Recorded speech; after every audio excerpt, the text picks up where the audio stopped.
want to tell you about one man today, a man that is very courageous, a man named Gao-zhi. And I want to tell you about him because it is so important for me to do so. He represents what China could be, a China which has democracy, human rights, and the rule of law. He has kindled the light of hope for many people who are suffering under this white terror. 我说你们来看什么呢？为什么？老汉说，我敢说话，为什么？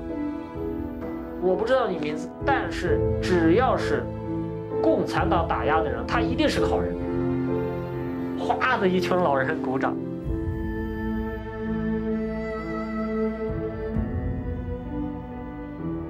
你要是爸爸来了，你想跟他说什么？如果你见到爸爸，我一定会哭很多，因为我终于这样见到爸爸了。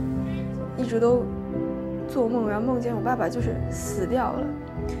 然后那个时候我就特别希望看见我爸爸，然后跟我爸爸说我爱他，就是我从来都没有说过这个。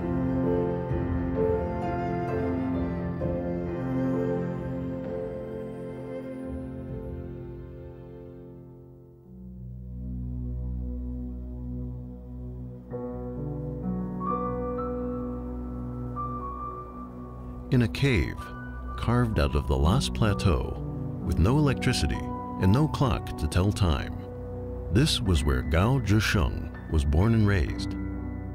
When he was 11 years old, his father passed away. Gao and his younger brother had to go off to work so that the family could repay the debts from his father's medical expenses.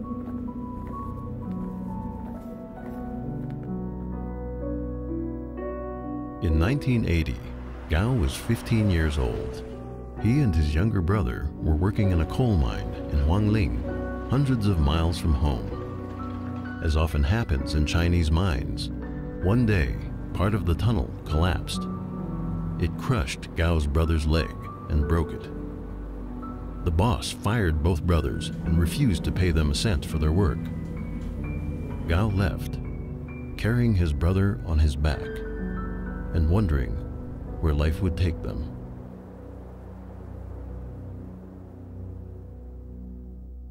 Gao eventually enrolled in the army, having heard that soldiers were well fed. After spending 3 years working in the cafeteria, he was discharged and decided to live in Kashgar, an ancient but remote city in northwest China. He earned a living selling vegetables from a street cart. Then, one day, an old piece of newspaper changed his life. 有一次就是说有一个机关干部就是买菜的时候呢，就扔掉了半张报纸啊，他捡起来，他一看是个法制日报，法制日报说要到多少年，中国需要有15万的律师啊，考取律师呢，自学考试，自学法律呢是他唯一的途径。他看到以后呢，我就觉得他是特别的兴奋，我觉得他就有那种跃跃欲试的感觉，啊。 我的外地之行只为需要而来，即为受害儿童的需要。 Gao made this statement to the Intermediate Court in Dandong, a small town in northeastern China's Liaoning province. He was representing Zhou Weiyi, a young boy who had been the victim of medical malpractice and gone deaf. After studying hard on his own and with only 3 years of formal schooling, Gao had passed the bar exam 3 years earlier and was now a licensed attorney. At a time when pro bono legal help was unheard of in China, Gao became known nationwide for providing free legal services to child victims of medical malpractice. 我将免费伴随孩子走完所有的诉讼理念。所以在高升当上律师了以后呢，成为就说为弱势群体打官司比较出名的律师的时候呢，就会有同行的律师就会把一些拄着拐杖的、那个摇着轮椅的领到他的办公室，甚至有一次还把路边那种乞讨的一个人也领到了他的办公室。高升就买了好多烤包子，你先吃吧，先吃饱了再看看你的事儿，看看我们能帮助什么。In 2000, Gao and his family moved to Beijing. A year later, he was named one of China's top 10 lawyers in a national legal debate competition sponsored by the Ministry of Justice. Soon after, Gao founded his own law firm. Despite these successes, something didn't feel right. 有一次是一个圣诞节，我先生回来的比较晚，我们家也在做了丰盛的饭菜等着他回来，但是他一进门嘛，他就说我就看他情绪不高兴，我说为什么？他说我今天走在街道上，我看到灯火辉煌的街道，我觉得我跟这个社会呢，我是割开的，我跟他是分层的啊，我融入不到这个社会当中。他说因为我挣的钱越多，我的当事人的苦难越多。Knowing well the dangers of following such a path, Gao chose to work more on defending the rights of people who had been treated unjustly by the government. In some cases, he tried seeking compensation for victims of forced demolitions. But in a country where the Chinese Communist Party controls the courts, he lost all of the cases of this kind because they touched on the vested interests of powerful government officials and businessmen. Many of the people who staff the courts, the prosecutor's office, the legal profession, and academic work and lawyers, etc., I think they know that they're losing the struggle to make China more a country under law than a country simply using law when it's convenient for the leaders' repression or economic activity. The depressing realities he encountered and the stubborn unfairness of the Chinese judicial system often gave Gao a sense of sadness and helplessness. At times, he considered switching professions, but then he found he couldn't turn his back on the people coming to him in desperate need of help. 我现在的需要呢，调整在呢，我没有力量改变社会了，但是我能更偶然的改变一些个体的身边的事儿，所以我只能去这样做了。At the end of November 2004, relatives of Huang Wei, a resident of Shijiazhuang in Hebei province, sent Gao's office a request for representation. Huang Wei is a Falun Gong practitioner, and actually it was one of the first Falun Gong cases that Gao Zhisheng took. He was just a simple, ordinary Chinese man who happened to practice Falun Gong. And one day he was dropping his child off at kindergarten, and all of a sudden 4 thugs came out and abducted him. And they took him to a detention center and then sent him to 3 years in a labor camp. And he had no trial, he had no chance to appeal, and he hadn't really committed any crime. The only reason he was sent there was because the authorities found out that he practiced Falun Gong. Falun Gong is a meditation practice that combines physical exercises with spiritual teachings. In the 1990s, it spread by word of mouth in Chinese society as people experienced health benefits and other positive impacts of the practice on their lives. By 1999, it had attracted over 70 million Chinese. At that point, the Communist Party, with its intolerance of independent thought and civil society groups, began to view Falun Gong's popularity as a threat to its power. Party leaders banned the practice and unleashed a brutal and systematic campaign to stamp it out. As Gao tried to represent Huang Wei and file for a judicial review, he discovered that the regime had blocked all avenues of legal appeal for people who practice Falun Gong. Left with no alternative, he wrote an open letter to Wu Bangguo, chairman of the Standing Committee of the National People's Congress, describing his encounters with several judges. A judge who they called the presiding judge came in. The judge pointed at us and said, "You are probably not party members, and you probably haven't studied the directives of the National Congress. Are you aware that lawyers aren't allowed to take cases like this? The court belongs to the Chinese Communist Party, and so do the laws. There are currently orders from above to reject these cases, and that's the end of it. Go talk to whoever you like, and go file your case wherever you like. We don't care." The year 2005 was an active but turbulent one for Gao. In May, he traveled back and forth to Shanxi to rescue attorney Zhu Zhouhu, who was arrested for investigating the oil fields case. In July, he provided free legal assistance to Cai Zhuohua, a Christian pastor in Beijing. Cai had been arrested for printing and giving Bibles to house church members.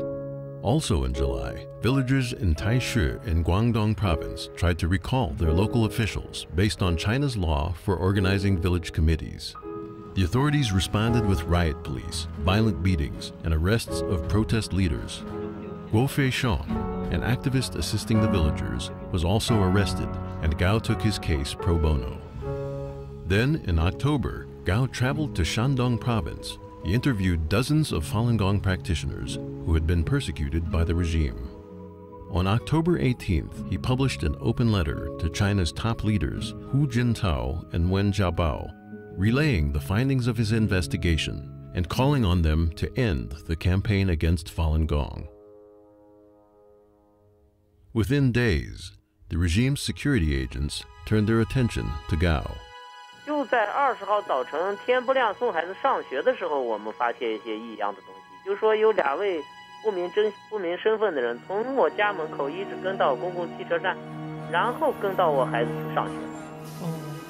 到11月15号，他们对我的跟踪就是公开了，而且呢，整日守到我的办公室和守到我的家门口。15 days later, the Justice Department in Beijing forced his law firm to close. In contrast to the harsh reaction from the Beijing authorities, Gao's open letter received an enthusiastic response from ordinary citizens across the country. Persecuted Falun Gong practitioners wrote letters inviting him to their areas to learn more about their situation. On November 29th, together with his friend Zhao Guobiao, a journalism professor from Peking University, Gao successfully shook off the secret police that were following him. The pair then traveled to Shandong, Liaoning, and Jilin provinces. They conducted a 17-day-long fact-finding investigation into the persecution of Falun Gong by the Chinese Communist Party. On December 12th, in a cold room in Changchun City of Jilin province, Gao wrote another open letter to Hu Jintao and Wen Jiabao, the leaders of the communist regime. 正如我在公开信中提到的那样，对我的个人心理灵魂震撼最大的就是我们政府针对我们女性同胞的生殖器进行下流攻击的这些不道德行为，以及对男性性生殖器攻击的这些行为，这是我没有想象到。就说他们针对女性性生殖器的这种攻击和对男性性生殖器这种攻击，程序性的攻击和完全规律性的这种攻击，这样的不道德和下流，一直在我心里当中对我冲击非常大。这是那些穿着制服、头顶着国徽的人干的。Mr. Hu, Mr. Wen, and all fellow Chinese, it is time for every one of us to take a good, hard look at ourselves. In the history of the world, never has such a huge group of people suffered such severe and long-term persecution during peacetime, simply on account of their faith. This disaster has cost thousands of precious, innocent people their lives and has deprived hundreds of thousands of their freedom. This utterly inhumane persecution has caused over 100 million Falun Gong followers and their families to suffer. How absurd, treacherous, and immoral this is. It is an onslaught against the Chinese people, civilization itself, and the very moral fabric of the world. I would like to stress that if this evil crime does not stop, then the day when Chinese society is stable and harmonious will never come.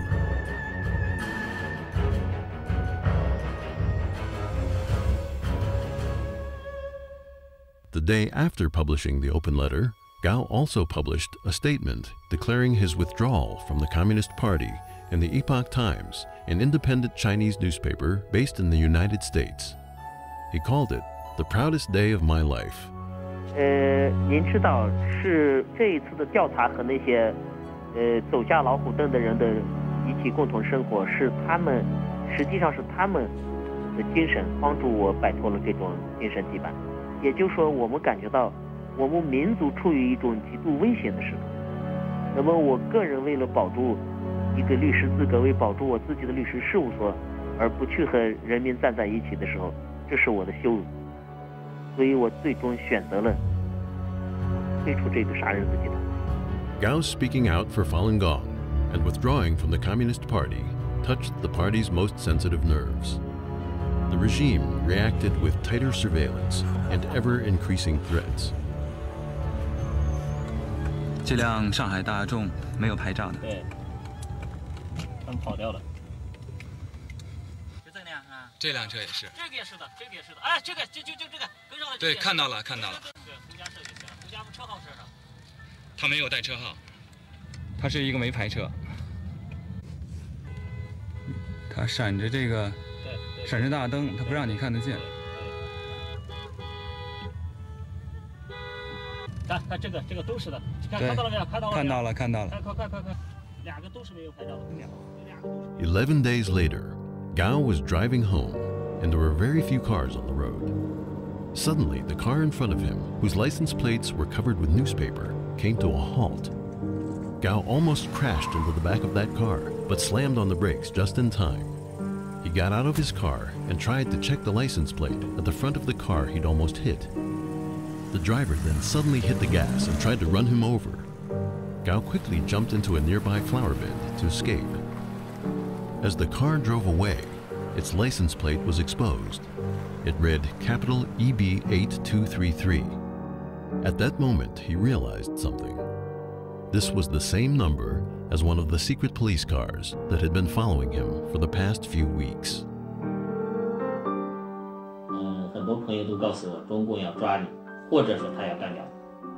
我就告诉他，当你把干掉你和把你抓起来当作是危险的时候，视作是危险的时候，我们每时都处在危险之中。因为中共建政以来屠杀了多少人，每天都在大量的抓人，再多抓一个再凶杀。为什么就该是他人？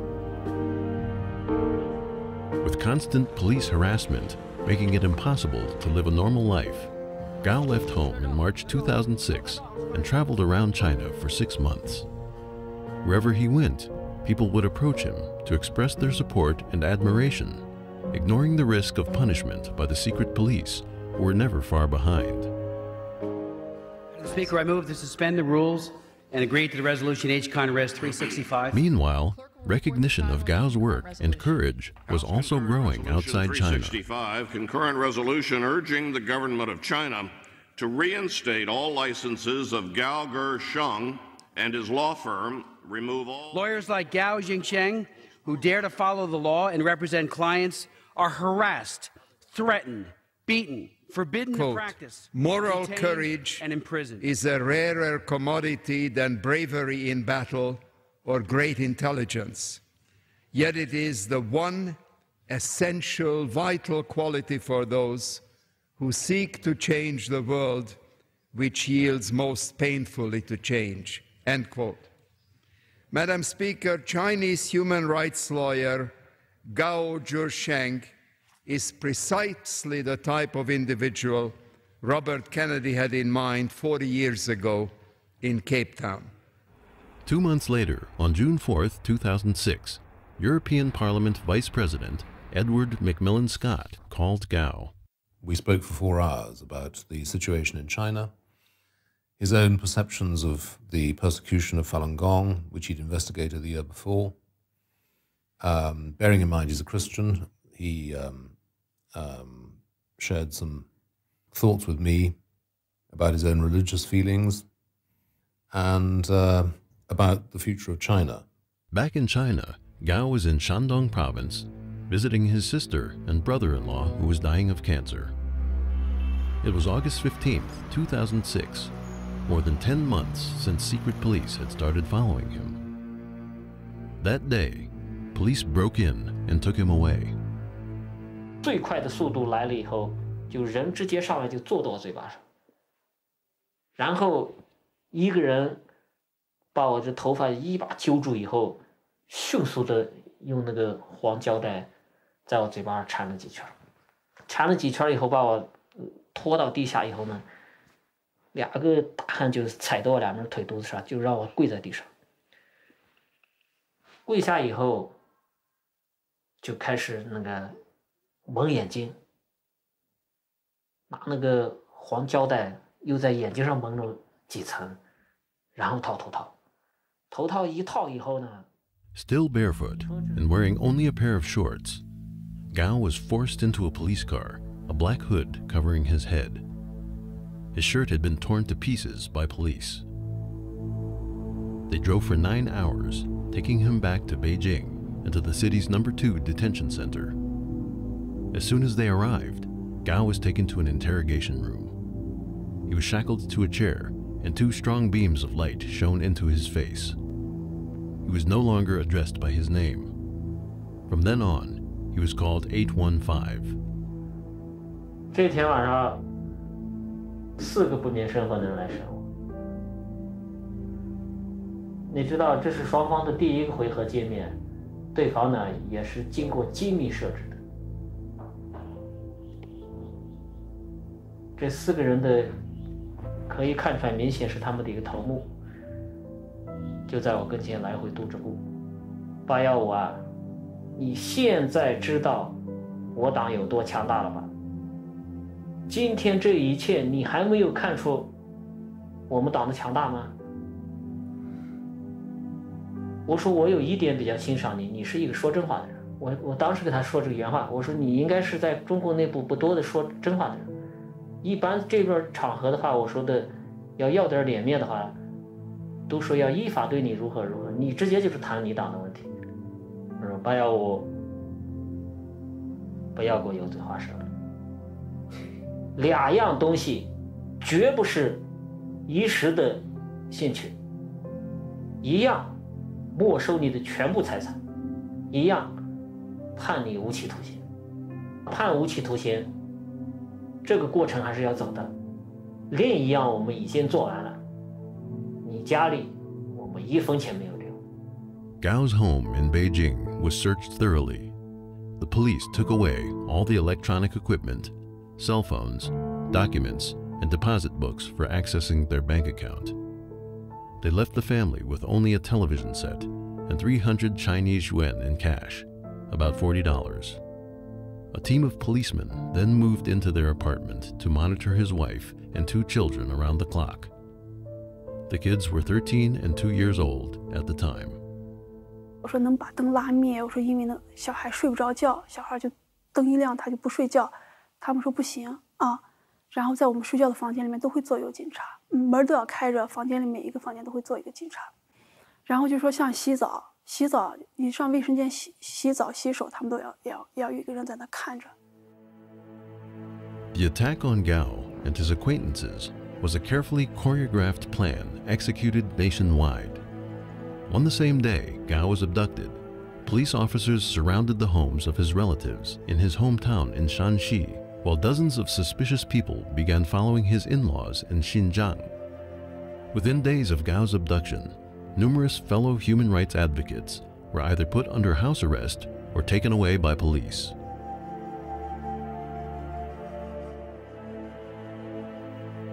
At the detention center, Gao was deprived of sleep for 4 or 5 days.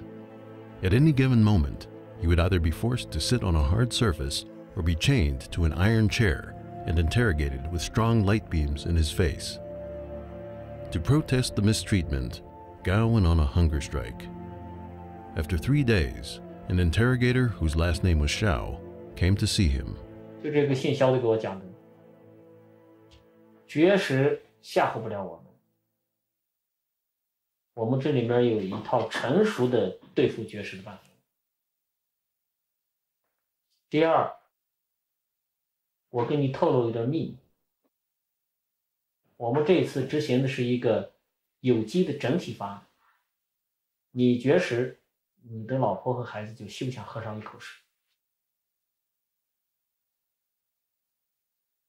你听懂了没有？你知道，当我知道我妻子孩子由于我绝食他们喝不上一口水的时候，我真的精神为之一振，狠狠地敲击了我一下。我就问他，我放弃绝食，我的妻子孩子是不是能够恢复给他们喝水吃饭？没问题。我说我放弃绝食。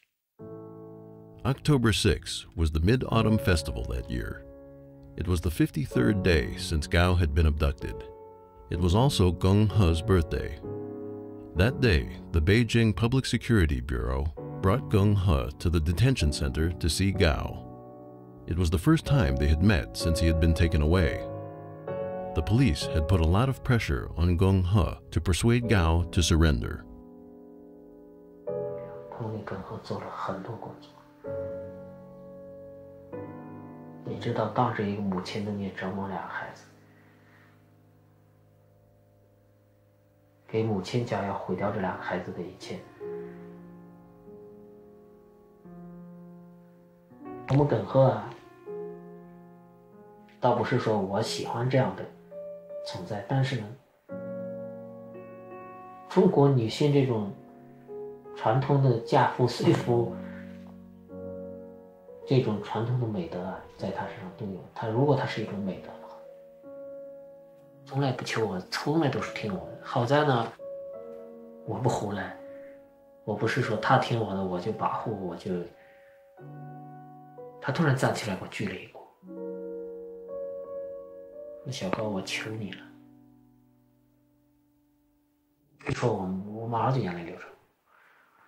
我说耿和，你想说什么？你都说。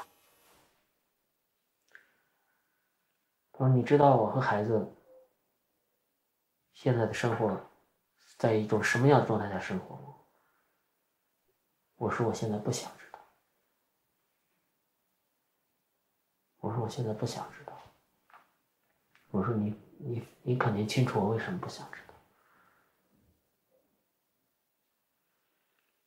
他说：“小高，我求你了，你就听我一句话。”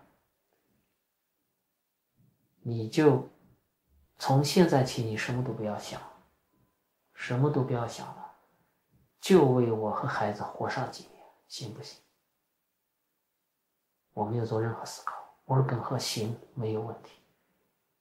我说任何价值都不能在你的这个要求之上，而你的这个要求是最低最低。你是对孩子的父亲，对你的丈夫提出这样的要求，为你们活几年没有问题。从现在起，我就为你们活着。这个10月6号见面就是谈了这么一条内容。他临走的时候跟我说了一句说：“你给他们说一说，看能不能给我们弄一点生活费。”这句话透露了很多信息，你知道吧？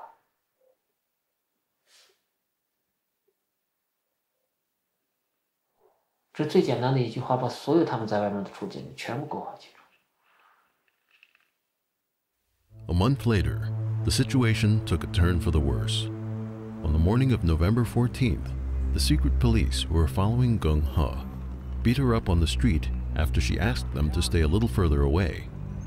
When she got home, she called Hu Jia, a Beijing activist and close friend, and told him what had happened.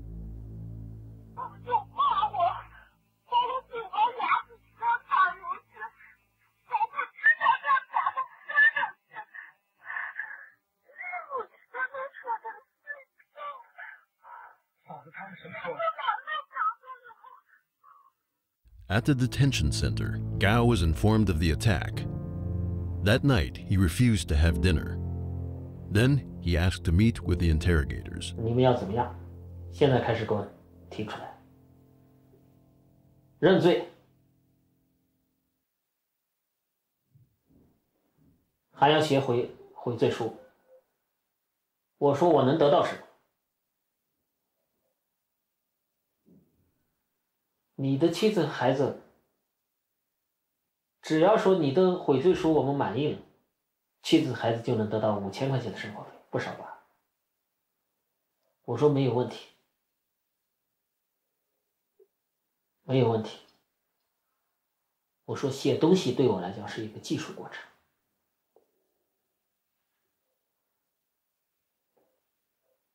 我说再不讨价还价，只要我的妻子孩子能获得生活费，我有一个条件，先支付他们2000块钱，我现在就开始。不行，这不是像你想象这么简单，这还有一个法律程序。你写的东西上面看，逐级报上去看了满意了，钱肯定要给。我们说话算数，只要说你的悔罪书写的我们满意，保证要给。我说满意的标准是什么？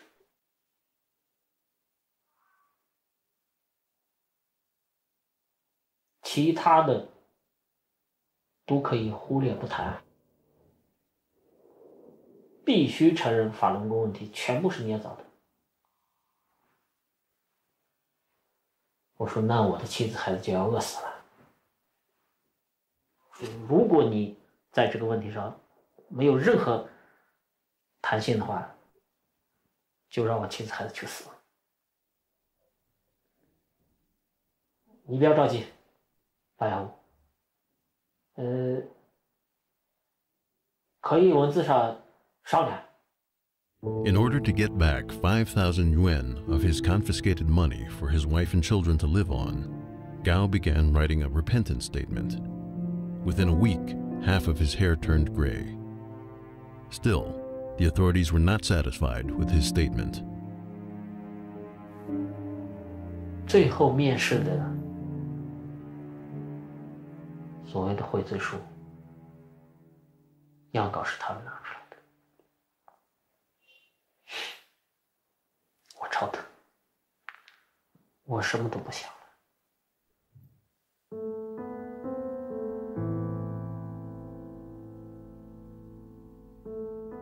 但是我内心的痛苦程度验证了我的良知还没有受到了大的伤害，因为我那段时间内心很痛苦。Beatings, sleep deprivation, interrogation, humiliation, and being chained in a painful position for 590 hours could not break Gao's will, but he couldn't stand to see his family being tormented. 悔罪书我知道伤害了很多人，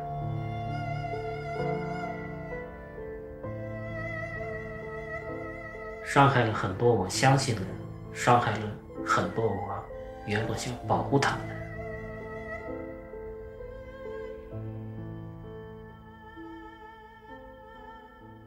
而且给他们提供了一个永久性的利用的东西，也给那些做梦都想被中共卸谄媚的那些人提供了永久性的武器。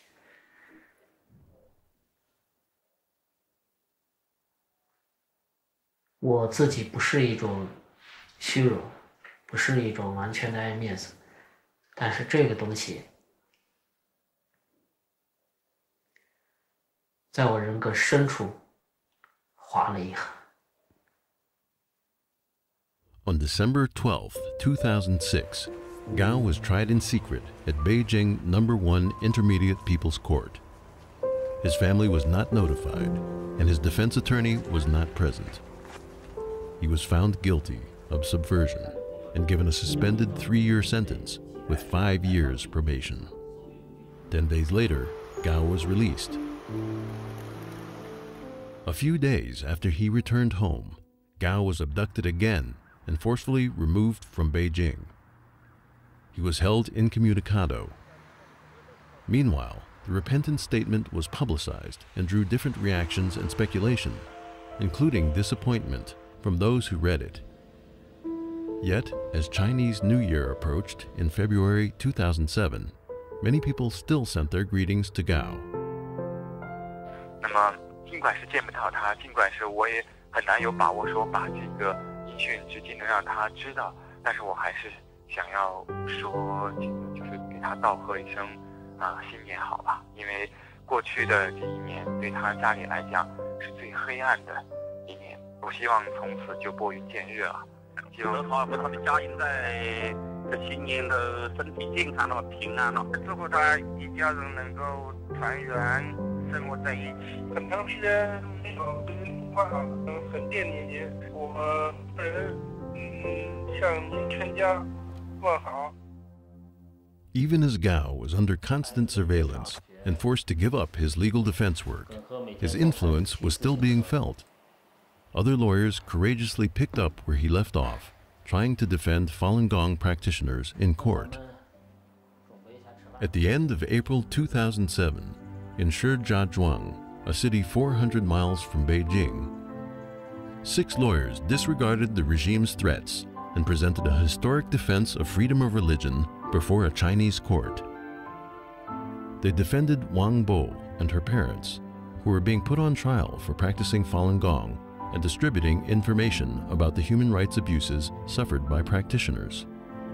This was the first time that Chinese lawyers had overcome the obstacles set by the Communist Party and argued against the unlawful persecution of Falun Gong in court. Wang Bo and her parents were ultimately sentenced to prison despite the lawyers' efforts. But a path had been opened. Since then, dozens of Chinese lawyers have pleaded the innocence of Falun Gong practitioners in court.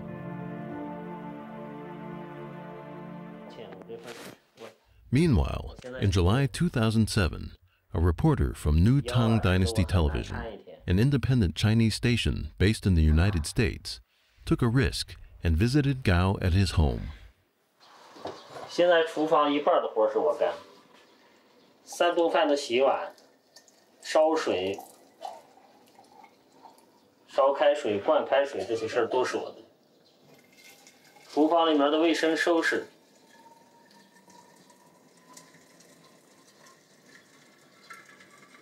这也算是一种提高。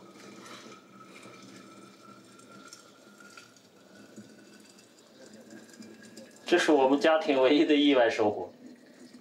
我在厨房里面的经历已经有2年时间了，将近2年时间。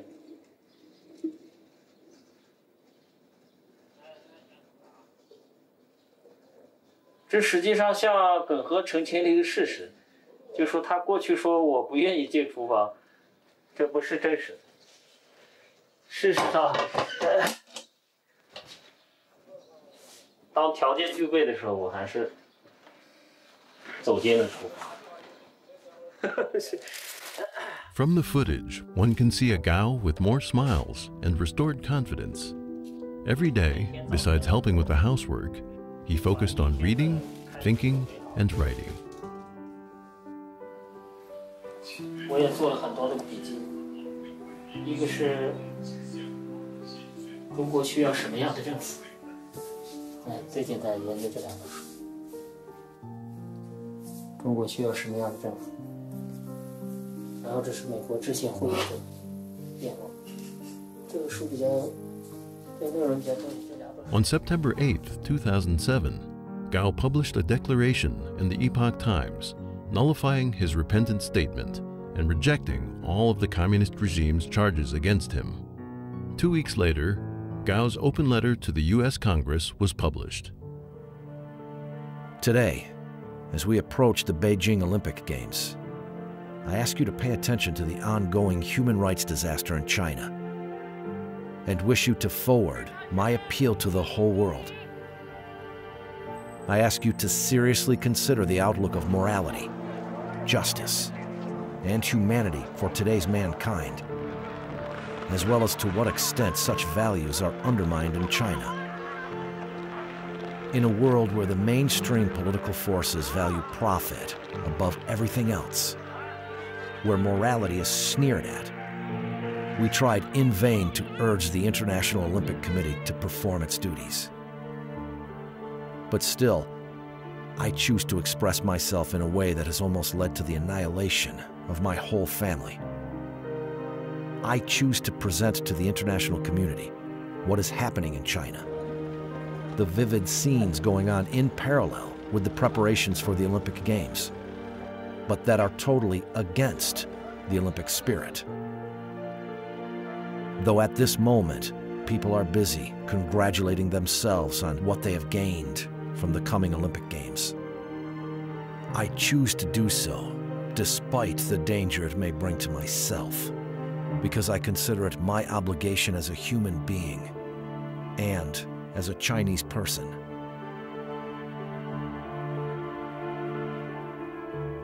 For writing his open letter to the U.S. Congress, Gao was again abducted by the police, his head covered in a black hood. He was taken to a secret place. More than 2 months later, he returned home with scars and deteriorated health. At first, Gao didn't want to talk about his ordeal, but at his wife's urging, he eventually wrote out an account of what had happened to him in custody. 4 men with electric batons began beating my head and all over my body. Nothing but the noise of the beating and my anxious breathing could be heard. I was beaten so badly that my whole body began shaking uncontrollably. I was shouted at by a guy whom I later learned was named Wang. All my clothes were pulled off, and I was totally naked. The electric shock batons were put all over me, and my whole body, my heart, lungs, and muscles began jumping under my skin uncontrollably. I was writhing on the ground in pain, trying to crawl away. Wang then shocked me in my genitals. My begging them to stop only returned laughing and more unbelievable torture. This torture continued until around noon on the 3rd day. I don't know where I got the strength to endure, but somehow I struggled to get away from their grasp, shouting the names of my 2 children, Tian Yu and Gege. I hit my head on the edge of the table. My voice, calling my children's names, was chilling. It was extremely sad, remote, and unfamiliar. But my suicide attempt did not succeed. I thank Almighty God for this. It is He who rescued me. Gao's eyes were bleeding after he banged his head. He fell to the floor. But even then, the secret police didn't stop their brutality. They kept beating and shocking him with electric batons. They inserted bamboo pins into his genitals. In endless pain and under tremendous pressure from his interrogators, Gao was forced to make up stories about having had affairs with 4 women. After returning home, he tried to get back to a normal life, but leaving the torture behind wasn't so simple.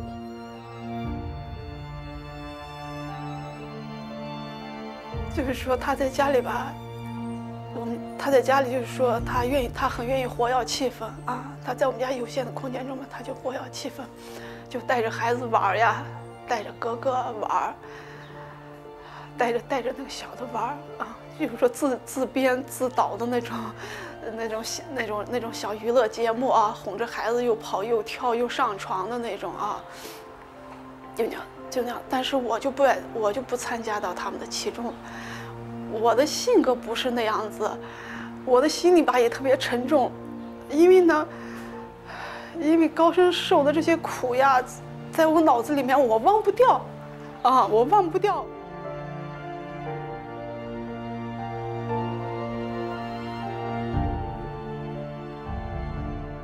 Although Gao and his family were struggling and forced to live in isolation, they had not been forgotten. His courage and fight for justice were being widely recognized by the international community. Gao-ji-sen, he represented... In 2007, Gao was granted the Bruno Kreisky Human Rights Award in Austria, I would be very honored if we could personally hand it and the over to Courageous him. Advocacy Award by fellow lawyers at the American Board of Trial Advocates. In 2008, he was nominated for the Nobel Peace Prize. In January 2009, exhausted by years of harassment and surveillance, Gung He and her 2 children managed to escape the secret police and flee to Thailand, then the United States. A month later, in the middle of Chinese New Year, Gao was abducted again by secret police while visiting his hometown in Shanxi province. As word of Gao's abduction spread, the international community galvanized to call on the Chinese government to release him. Well, let me take this opportunity to again urge the Chinese government to ensure that Gao Zhisheng is immediately released from custody and to clarify the details surrounding his case and his whereabouts. Parlament Europejski kilkukrotnie już zajmował się sprawą pana G'I-szenga. Dziś pragnę wezwać władze chińskie do ujawnienia jego miejsca pobytu i stanu zdrowia. We need to find a way to convince the Chinese government to tell us what has happened to Mr. Gao, what have they done with him, how do they justify it, and when will they tell us that they will release this man to be with his family and begin to accord people like Mr. Gao and others who stand up for the rights of others the same human rights that we would expect them to be given. China will be a significant... Thanks to this pressure, Gao resurfaced on March 28, 2010, after more than a year in custody without a word. A couple of days later, Bill Schiller from the Toronto Star visited Gao at his Beijing apartment. In his article, Schiller wrote, "Looking thinner, but unbroken, Gao said he was standing down from his role as a leading dissident, but he was not walking away from his basic principles. Gao said, 'Undoubtedly, I'll be giving up a role. But giving up a role doesn't mean giving up one's fundamental point of view.'" Within days, Gao disappeared again. 9 months later, in January 2011, the Associated Press published an exclusive interview they had conducted with Gao during his short period of resurfacing. In it, Gao described the torture and beatings during the year he had gone missing as the worst he had ever endured. By granting the interview, he was violating the conditions set by the authorities. But he told the journalist that if he disappeared again, the report could be published. Not long after the Associated Press report came out, an article that Gao himself had written 2 years earlier, titled "Speaking from My Heart," was published. Gung He had smuggled it out when she left China, but she misplaced it during the journey. 2 years later, it was finally found. In the article, Gao once again speaks out against the suffering of the Chinese people at the hands of a ruthless communist regime, while calling for more international help for fellow democracy and human rights activists. At the end, Gao writes, "The publication of this article will cause me to be kidnapped again.